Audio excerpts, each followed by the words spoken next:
जय महाराष्ट्र मित्रांनो, central bank of India तर्फे bumper भरती निघाली आहे। तुम्ही इथे बघू शकताय फॉर्म भरणं सुद्धा सुरू झालंय 30/1/2025 पासून 20 फेब्रुवारी म्हणजे 20/2/2025 पर्यंत आपण अप्लाय करू शकतोय। ही यांची पीडीएफ आहे ज्यामध्ये सगळी माहिती तुम्हाला दिसून जाईल आणि तुम्ही इथे बघू शकताय टोटल इथे 1000 जागांसाठी ही भरती असणार आहे। म्हणजे तुम्ही एससी मधून असाल तर 150 जागा, एसटी साठी 75 जागा, ओबीसी साठी 270 जागा, ईडब्ल्यूएस साठी 100 जागा आणि जनरल कॅटेगरीसाठी 405 जागांसाठी ही बंपर भरती असणार आहे। जसं की तुम्ही खाली बघू शकताय कोण कोण अप्लाय करू शकताय। सॅलरी पण जबरदस्त आहे, 48,000 तुमची बेसिक आहे, त्यामध्ये भरपूर सारे अलाउन्सेस वगैरे तुम्ही ऍड करताय तर 75 ते 80,000 रुपये प्रति महिना तुमची सॅलरी जाते। नंतर ती वाढत वाढत 1 ते 1.5 लाख रुपयांपर्यंत जाते। त्यामुळे जे एलिजिबल आहे त्यांनी नक्की अप्लाय करा। संपूर्ण क्रायटेरिया समजून सांगतोय, नेमका कशा प्रकारे अप्लाय करायचा, एक्झाम कशी होणार आहे, सगळी माहिती सांगणार आहे। त्यामुळे व्हिडिओ पूर्ण बघा आणि चॅनलवर नवीन आला असाल आयकॉनिक मराठी चॅनल सबस्क्राइब केलं नसेल तर करून ठेवा। चला तर बघूया डिटेल मध्ये।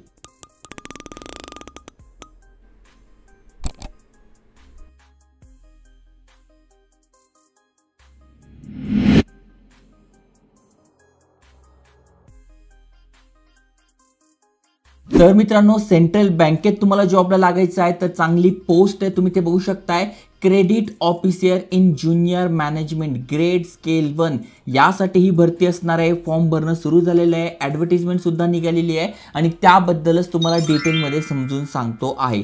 जसं की 20 फेब्रुवारी शेवटची तारीख आहे, त्यानंतर तुमची एक्झाम कधी असणार आहे त्याची डेट अजून आलेली आहे, त्यामुळे 2 ते 3 महिन्याचा कालावधी तुमच्याकडे असणार आहे। आता नेमका पोस्ट आहे credit officer in mainstream general banking.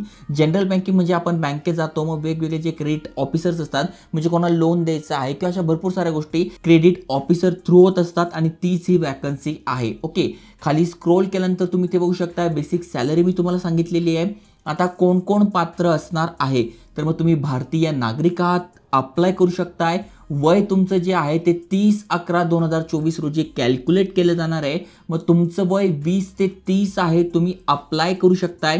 म्हणजे तुमचा जन्म 30/11/1994 ते 30/11/2004 या 2 तारखांमध्ये झालेला पाहिजे, किंवा तुम्ही जर कास्टमधून असाल तर इथे वयामध्ये सुद्धा सूट दिलेली आहे।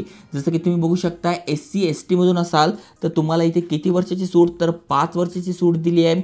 ओबीसी मधून असाल तर 3 वर्षाची सूट दिली आहे, म्हणजे 30 आणि 3 33, 30 आणि 5 35 वयापर्यंत अप्लाय करू शकताय। PWBD कॅन्डिडेट आहात तर 10 वर्षापर्यंत सूट दिली आहे। बाकीच्यांसाठी पण इथे बेनिफिट आहे, तुम्ही बघू शकताय।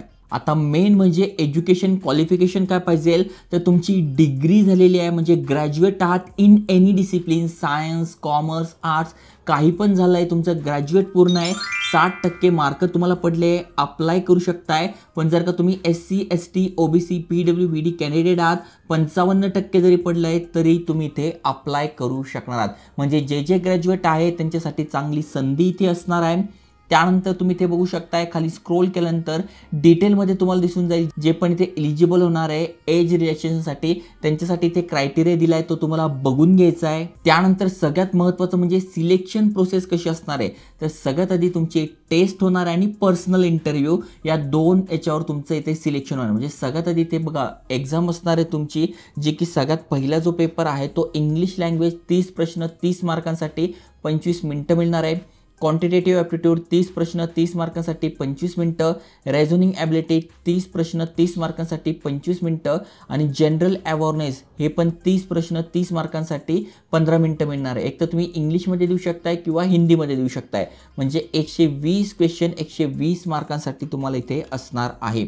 त्यानंतर इंग्लिश लँग्वेजची टेस्ट होणार आहे तुमची, ज्यामध्ये 2 प्रश्न असतात 30 मार्कांसाठी, ती तुम्हाला इंग्लिशमध्येच द्यायची आहे, 30 मिनिटं तुमचे मिळणार आहे। तर ही झाली तुमची पहिली एक्झाम। पहिली एक्झाम जशी तुम्ही पास करताय त्यानंतर तुमचा इथे असणार आहे कट ऑफ स्कोर, मग त्यावर जे सिलेक्शन होतील त्यांचा इंटरव्ह्यू होईल आणि इंटरव्ह्यू झालेल्यांचा फायनल सिलेक्शन होईल आणि तुम्ही इथे यांचं जे ॲडमिशन प्रोसेस आहे post graduate diploma in banking and finance त्यामध्ये जाणार आहे। यामध्ये काय म्हणजे ही एक्झाम देऊन आपण पास झालो आहे तर हे आपल्याकडनं काय करणार आहे, पोस्ट ग्रॅज्युएशन डिप्लोमा करून घेणार आहे. म्हणजे यांचं म्हणणं आहे तुम्हाला क्रेडिट ऑफिसर बनायचं आहे तर हा डिप्लोमा करणं गरजेचं आहे, जो की पोस्ट ग्रॅज्युएशन लेवलचा आहे. मग त्यामध्ये आपल्याला 1 वर्ष टोटल इथे शिकवलं जाणार आहे. म्हणजे 9 महिने आपल्या क्लासरूम म्हणजे वर्गामध्ये जसं शिकवलं जातं तसं 9 महिन्याची ट्रेनिंग असणार आहे. या ट्रेनिंगमध्ये सुद्धा पैसे मिळणार आहे आणि 3 महिने डायरेक्ट आपल्या यांच्या ज्या शाखा आहे, ब्रँचेस आहे, त्यावर आपण काम करणार आहोत. मग 9 3 12 म्हणजे कंप्लीट 1 वर्षाचा हा PGBDM हा पोस्ट ग्रॅज्युएशन डिप्लोमा कोर्स आहे, हा तुमचा होणार आहे आणि त्यानंतर तुम्ही इथे जॉबला लागणार आहात. ओके, आता याची फी किती आहे तर ती पण तुम्ही इथे बघू शकताय, फी ऑफ द कोर्स. कारण की हा जो पोस्ट ग्रॅज्युएशन लेवलचा कोर्स आहे त्याची हे फी घेणार आहे. म्हणजे आपण परीक्षा देणार, ती पास होणार, त्याच्यानंतर पास झाल्यानंतर इंटरव्ह्यू देणार, इंटरव्ह्यू नंतर सिलेक्शन होणार, त्यानंतर हे आपल्याला या कोर्सला बसवणार, ज्याच्याकडनं आपल्याकडनं फी घेणार. 3 ते 4 लाख रुपये या कोर्सची फी असणार आहे. पण एवढं की हा गॅरंटेड जॉब असणार आहे. म्हणजे तुम्ही ते पास झालेला आहात तर तुम्ही इथे परमनंट इथे जॉबला लागणार आहात. मग एज्युकेशन लोन तुम्हाला पाहिजे तर ते मिळणार आहे. रिएम्बर्समेंट कोर्स फी पण तुमच्याकडनं इथे दिली जाणार आहे. मेडिकल इन्शुरन्स बाकीचे सगळे बेनिफिट तुम्हाला इथे मिळणार आहे. ओके, आणि जेव्हा तुमचा कोर्स चालू असणार आहे, जेव्हा तुम्ही क्लासरूममध्ये ट्रेनिंग घेणार आहात तर 2,500 रुपये प्रति महिना, म्हणजे 9 गुणिले तुम्ही 2,500 रुपये करताय आणि 3 महिने तर 30,000 हे म्हणजे जवळपास तुमचे 1 लाख रुपये इथेच पहिल्या वर्षात वसूल होऊन जात आहे. जिथे तुम्ही ट्रेनिंग घेताय त्यानंतर तुमचा जॉब चालू होईल आणि जे वेगवेगळे सेंटर्स आहेत तिथे तुम्ही लागू शकणार आहात. आता तिथे अप्लाय करायचं आहे तर एक्झाम फी सुद्धा असणार आहे. तुम्ही इथे बघू शकताय अप्लाय कसं करायचं इथे दिलेलं आहे. 150 रुपये आहे बाकीच्यांसाठी म्हणजे वुमन, SC ST PWBD साठी आणि 750 रुपये बाकीच्या सगळ्यांसाठी ही फी असणार आहे. ओके, आता अप्लाय कसं करायचं तर प्रोसिजर फॉर अप्लाइंग यावर क्लिक करायचं आहे. ही वेबसाईट ओपन होईल. इथून तुम्ही न्यू रजिस्ट्रेशन करून अप्लाय करू शकताय. ऑलरेडी अकाउंट असेल तर तुम्ही डायरेक्ट लॉग इन करून अप्लाय करू शकताय. ओके, आता कुठले कुठले सेंटर्स आहेत तर 27 नंबरच्या पेजवर तुम्हाला जायचं आहे आणि तिथे तुम्हाला हे दिसून जाईल. तुम्हाला पाहिजे तर याचे बुक्स आहे ते पण मी प्रॉडक्ट लिस्टमध्ये टाकून देईल जेणेकरून तुम्ही अभ्यास करू शकताय जो सिलेबस सांगितला त्याचा.